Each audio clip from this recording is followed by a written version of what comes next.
ఎవడి సుబ్రహ్మణ్యం దర్శకుడు అల్లుడు నాగశ్విన్ కి షాక్ ఇచ్చిందట సమంత. ఎవడి సుబ్రహ్మణ్యం చిత్రంతో మంచి పాపులారిటీ దక్కించుకున్నాడు దర్శకుడు నాగశ్విన్.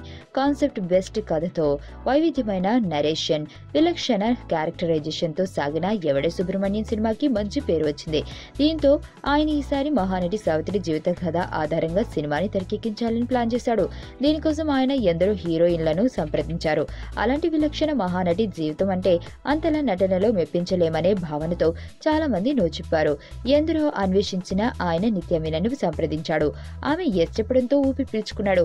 అయితే సమంత లాంటి స్టార్డమ్ ఉన్న కథానాయిక అయితే తన సినిమాకి మంచి ఓపెనింగ్స్, ప్రమోషన్స్ దక్కుతాయని భావించిన నాగశ్విన్ వెంటనే ఆమెను అప్రోచ్ అయ్యాడు. మహానటి సావిత్రి కథ అనగానే ఆమె వెంటనే ఓకే చేసింది. ఎంతో ఆసక్తి కనబరిచింది. చిల్పులి గ్రీన్ సిగ్నల్ ఇవ్వడంతో అశ్విని దత్ ఫ్యామిలీ ఫుల్ ఖుషి అయ్యింది. ఇంతలోనే నాగశ్విన్ సమంతకు ఓ చిన్న షరతు పెట్టాడట. అదేంటంటే సమంత బాగా లీన్ గా సైజ్ 0 బాడీతో ఉంటుంది. కానీ ఒరిజినల్ సావిత్రి మొదటి నుంచి బాగా బొద్దుగా ఉంటుంది.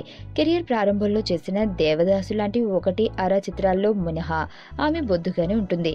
దీంతో కొంత సినిమా షూటింగ్ తర్వాత లావుగా మారాల్సి ఉంటుందని చెప్పాడట నాగశ్విన్. ఆమె దానికి ససేమేరా అని చెప్పిందట. కావాలంటే పెర్ఫార్మెన్స్ పరంగా ఎంతటి రిస్క్ తీసుకోవడానికైనా రెడీ, కానీ బాడీ షేప్ లో లావుగా మారాలంటే మాత్రం కుదరని పని అని తెగేసి చెప్పిందట. దీంతో ఏం చేయాలో పాలుపోక నాగశ్విన్ డల్లయ్యాడని సమాచారం. సమంత అలాగే ఉంటే సావిత్రి క్యారెక్టర్ చేసిన ఉపయోగం ఉండదని భావిస్తున్నాడట. సమంత డైలాగ్ తో డైలమాలో పడిపోయిన నాగశ్విన్ మరోసారి నిత్య మీనన్ని అప్రోచ్ అయ్యే ఆలోచనలో ఉన్నాడట. త్వరలోనే పెళ్లికి రెడీ అంటుందట చిల్బులి. అందుకే బొద్దుగా మారడానికి నో చెప్పిందని టాక్ వినిపిస్తుంది. పెళ్లి పీట ఎక్కబోయే ముందు లావుగా కనిపిస్తే బాగుండదనే ఆలోచనతోనే ఈ రోల్ కి నో చెప్పేసిందట.